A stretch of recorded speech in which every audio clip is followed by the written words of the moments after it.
What's up guys, and welcome back to another episode of Career Mode. This is episode number 97. And we start today's episode off with some player training and also inquiring about the availability of Barry Walsh. As we know, in the last episode we saw that Stade Reims, the French side, had put in a loan offer for the Northern Irish midfielder. Sheffield United had accepted it. I didn't really understand why.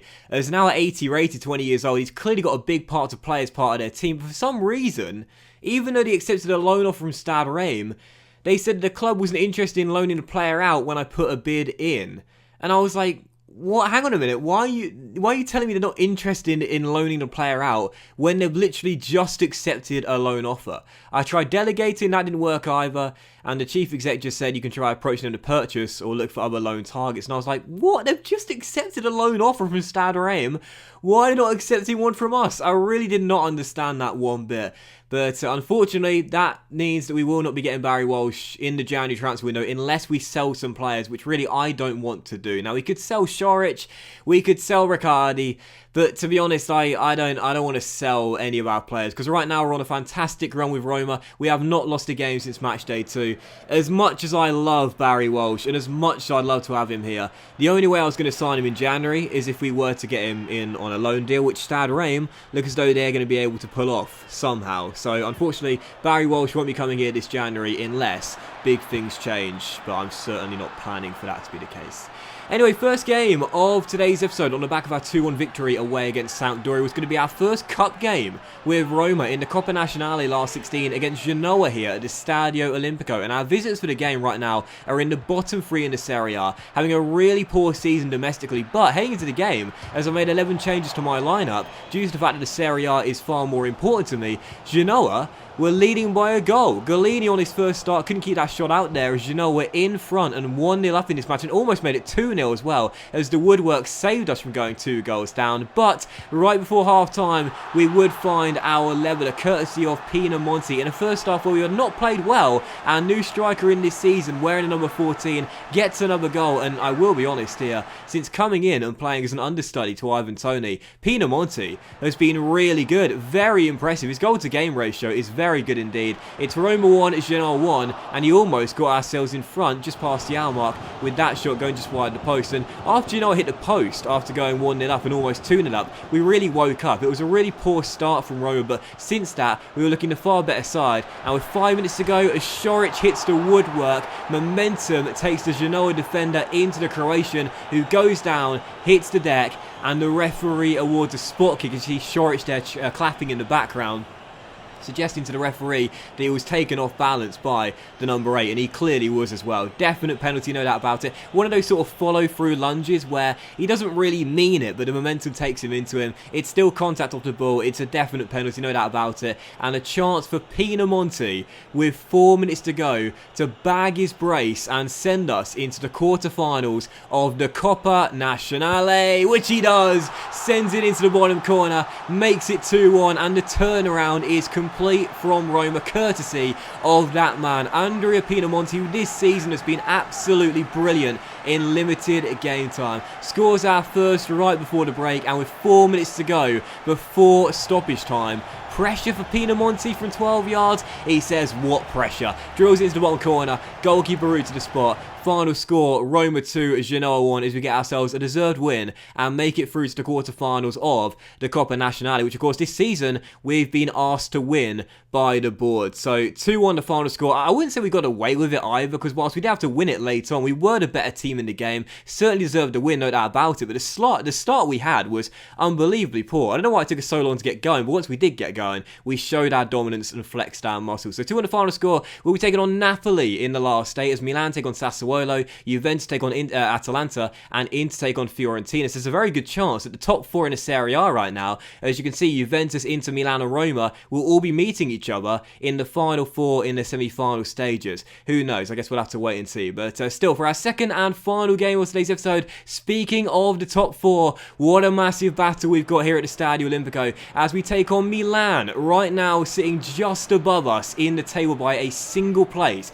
as it's a huge 4th versus 3rd match to see who will be in the top 3 come the end of 19 games. Half the season will officially be played come the end of 90 minutes, so neither team can afford to lose tonight here at the Stadio Olimpico. And if we are to win the title, well, I've said it, I think we need to win every single home game, and that includes this one as well. So second and final game today is an absolutely huge one as we take on the Europa League finalists of last season. Whilst I was managing Sheffield United, we beat these boys 3-0 with Ivan, Tony and Ollie Shaw as part of our team. Now facing them here, they've got extra motivation to beat us at the Stadio Olimpico, courtesy of me, Ivan and Ollie. Second and final game, it's a huge one. It's Milan, 4th versus 3rd, Forza Roma.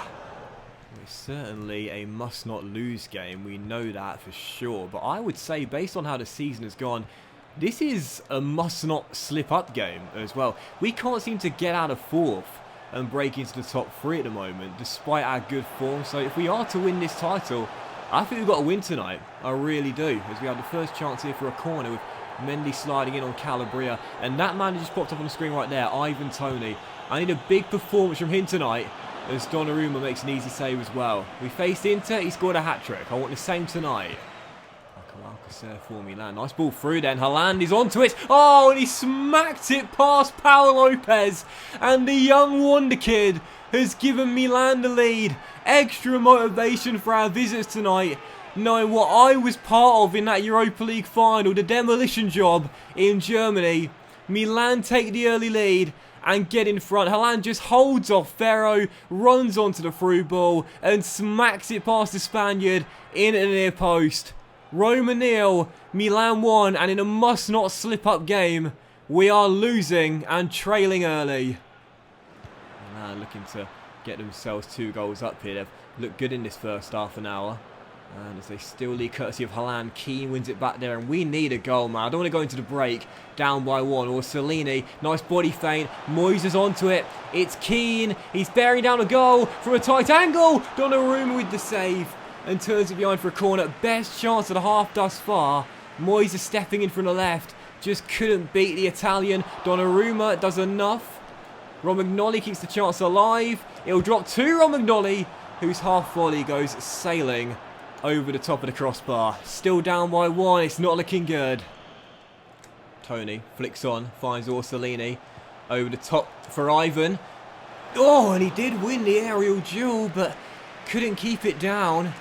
And I think there will be chances for us to find an equaliser in the second half, but with 8 minutes to go in the first, still trailing by 1, every missed opportunity is going to be so damaging to our confidence and our optimism of getting back on level terms. Still down by a goal. Come on, Roma. Now looking to double their lead right before half time. Corner only temporarily dealt with. Mark Rocca does well to clear first time, but danger not fully away. Oh, great ball by Julian Weigl, and it spills at the far post. All alone was Paqueta, I think it was. And Paul Lopez has to make a fantastic stop to stop us from going. Oh, what a swing this could be. The skipper. Yes, keeps his composure and puts it into the bottom corner. Second goal in 3 games, and Nicolo Zaniolo right before the break levels things here in Rome. What a swing that could have been. Milan on the verge of going 2 goals up. Quick counter-attack from the host. Zaniolo played over the top, flicks it onto himself, 1-on-1, keeps his composure and finesses it into the bottom corner. Roma 1, Milan 1, and the skipper right before the break gives us the equaliser. Wow, what a first half's worth of football this has been. Absolutely superb. Action-packed, lots of great chances, 2 goals scored, 1-1 heading into the dressing room, and I don't see this game finishing level either. I think someone is going to win this one. Second half to come. What a great first 45 minutes here. To be honest, after a brilliant first half, second half's yet to get going, really. 15 minutes after the restart, just past the hour mark now, and still tied at 1-1. Here's Orsolini, though. Nice touch. Finds a bit of space to go for goal! And hits the post. Or was it the stanchion behind the goal? Not too sure there, but off one of the poles regardless. And behind for a goal kick. Half an hour to go. Is someone going to win this? I haven't made any changes yet, but Pinamonti is warming up on the sidelines right now. And that will be my change in a moment. But as Calabria wins it, there is a chance for a break here, and Zaniolo will play it in field to Orsolini. Oh, brilliant. Brilliant between these two, but Orsolini just can get away from Conte. We've really struggled in this second half of chances, but that man winning it back again has looked very lively in this second half. Shaw. Mandragora. Tony just couldn't get there. Come on, Roma. The final 5 minutes worth of action. Still currently tied at 1-1. Milan looking for a late winner. Ferro is there. And now a chance to break. Oh, it's a brilliant ball to Diaz. Donnarumma, what a save. Orsolini couldn't react. Back heels to Tony, and Dahoud gets it away. And Milan escape. What a save by Donnarumma. Diaz at the far post, picked out by Ivan. And Donnarumma has just given Milan a point. He's just ensured they'll take it back with them to the San Siro. What a save. And he fists away the cross as well. Oh, the late drama. I thought we were going to win it through Diaz at the far post. Brilliant save by Donnarumma though, and that will do it. The referee calls time on an exhilarating hour and a half's worth of football here at the Stadio Olimpico between 4th and 3rd in the table.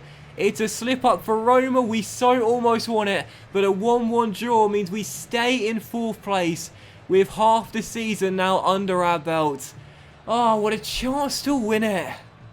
Absolutely superb match though. Probably the best game since we joined Roma as well. I know we had that demolition job at the San Siro against Inter, but this was a brilliant game. So action-packed, so many great chances. Both goalkeepers played well, and in the end I think a 1-1 draw probably was the right result. Nicola, the captain, does rescue a point for us right before the break. He'll get the champagne, but for Roma, it's a slip-up, it's a draw, and yes, it's not a defeat to Milan, but with 19 games to go, still half the season remaining, we stay in 4th place. We are just tied and anchored to 4th place right now. We can't break into the top 3. We so almost did, but... Oh, we did actually. We did actually. We are into the top 3 now. If we just advance one more day in the calendar, when brilliant. Of course, that was going to happen. As I say, oh, I can't get out of 4th directly afterwards. We're into 3rd. But if we advance one day in the calendar, we'll probably back down to 4th, and we are indeed as Inter win their game in hand. So 19 games under our belt. Half the season officially has gone, and Roma are 10 points off Fiorentina in 5th, but 5 points behind the league leaders Juventus, who are still undefeated with half the season to go. There's plenty of time, but can we make up the deficit against the top 3 who rarely slip up? That remains to be seen, and we'll find out in the second half of the season. But that was today's episode of Career Mode, guys. So a big thank you for watching. Really hope you have enjoyed it, and if you did enjoy today's episode, then please do drop a like. Much love to you all. Have a fantastic day, and I'll see you for the next episode of Career Mode very soon.